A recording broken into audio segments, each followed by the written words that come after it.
Assalamualaikum warahmatullahi wabarakatuh. Selamat pagi.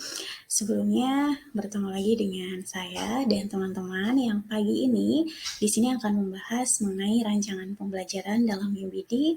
Untuk aspek pemahaman di UBD ini kita mengambil untuk poin yang hooks atau H. Baik, jadi dalam pembahasan modul rancangan pembelajaran ini terdapat 7 prinsip dalam UBD sendiri. Untuk 7 prinsip itu biasanya dikenal dengan singkatan where to. Namun, untuk pembahasan kali ini saya akan lebih fokus pada poin H atau hooks yang artinya bagaimana seorang guru menarik perhatian kepada peserta didik serta mempertahankannya selama proses pembelajaran berlangsung.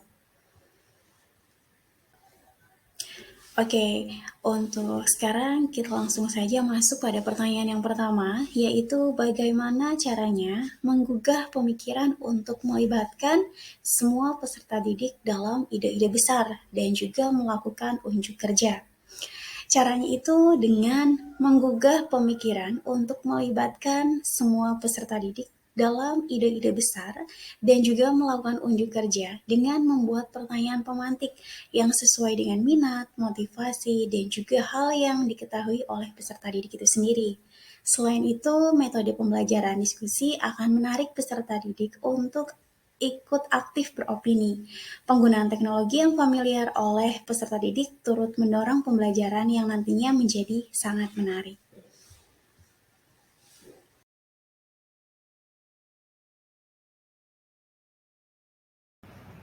Selanjutnya yang kedua yaitu situasi apa saja yang dapat melibatkan peserta didik untuk membuat ide-ide besar segera menarik, konkret, dan sangat penting.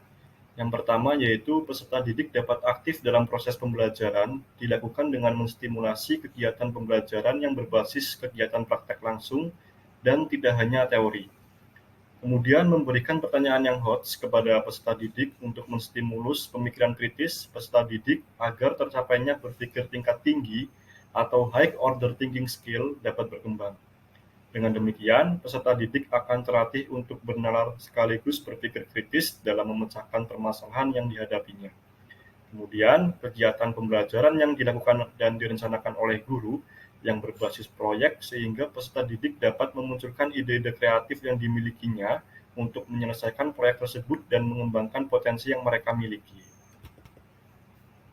Kemudian menerapkan kegiatan pembelajaran yang inovatif, kreatif agar tercapainya pembelajaran yang menyenangkan dan tujuan pembelajaran yang diharapkan dapat tercapai.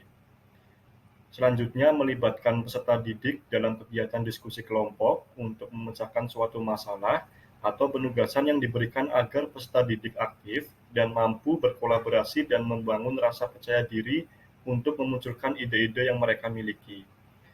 Selanjutnya, memberikan apresiasi dan reward kepada peserta didik agar peserta didik terpacu untuk melakukan yang terbaik, termasuk aktif dan memberikan kontribusi dalam kelas yang dinamis.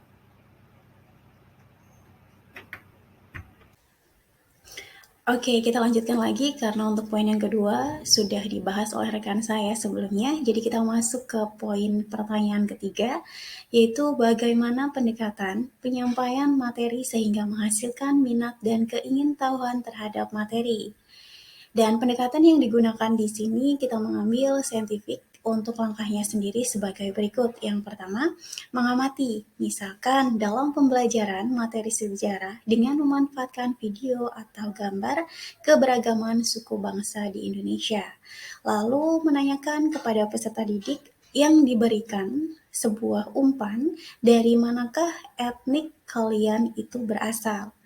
Lalu, mengapa di Indonesia memiliki keberagaman ras atau suku yang beragam dan juga dari manakah asal-usul keberagaman tersebut?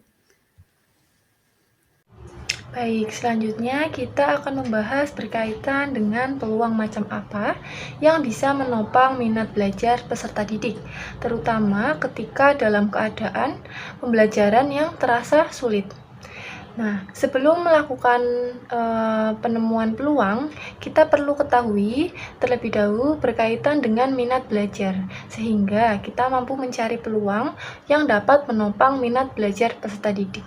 Minat belajar adalah ketertarikan yang mendorong kita untuk mendalami suatu hal dalam belajar dengan perasaan yang senang. Peluang yang bisa dilakukan untuk menopang minat belajar yaitu yang pertama, dengan memberikan pemahaman mengenai makna dari pembelajaran serta fakta yang menarik mengapa materi ini perlu dipelajari, sehingga dia rela belajar tanpa paksaan. Lalu, poin yang kedua yaitu menghubungkan bahan pembelajaran yang diberikan dengan persoalan pengalaman yang dimiliki oleh peserta didik, sehingga peserta didik dapat mudah menerima bahan terkait pembelajaran yang sedang diajarkan. Lalu poin yang ketiga adalah memberikan kesempatan kepada peserta didik untuk dapat mendapatkan hasil belajar yang baik dengan cara menyediakan lingkungan belajar yang kreatif dan kondusif, terutama dibantu oleh para guru dan peserta didik untuk berkolaborasi menciptakan lingkungan tersebut. Lalu poin yang terakhir adalah menggunakan berbagai macam bentuk dan teknik mengajar dalam konteks perbedaan individual anak didik. Oke, untuk poin yang terakhir yaitu pertanyaan tentang apa saja hambatan yang menimbulkan kecilnya pengambilan risiko, rendahnya imajinasi, dan kurang beraninya untuk mempertanyakan, serta ketidakmampuan untuk memutuskan. Di sini, hambatan yang dapat dialami yaitu berkaitan dengan motivasi dalam mempelajari materi sejarah. Kurangnya dorongan yang bersifat membangun daya pikir dan daya cipta peserta didik mengenai pembelajaran sejarah yang masih banyak memiliki stigma bahwa pembelajaran sejarah itu monoton dan membosankan. Oleh karena itu, peran guru sangat penting untuk memberikan pengertian pembelajaran sejarah agar lebih menarik dan tidak membosankan. Lalu, hambatan yang kedua berkaitan dengan peserta didik di Indonesia dalam melakukan proses pembelajaran di sekolah cenderung masih terpaku pada pendidik sebagai pusat ilmu sehingga kurang dapat menuangkan imajinasi maupun ide-ide besar yang dimiliki oleh peserta didik. Adanya budaya tersebut menyebabkan banyaknya peserta didik yang masih takut untuk bertanya. Poin yang ketiga yaitu kurangnya percaya diri. Beberapa siswa mungkin merasa tidak percaya diri dalam mempertanyakan atau mengambil resiko yang dapat menghambat kreativitas serta inisiatif dari peserta didik. Yang terakhir, berkaitan dengan kurangnya pemahaman. Jika siswa tidak memberikan materi pelajaran yang baik, mereka mungkin merasa tidak nyaman dalam mengambil resiko atau mempertanyakan karena mereka tidak yakin apakah mereka memahami materi tersebut dengan benar.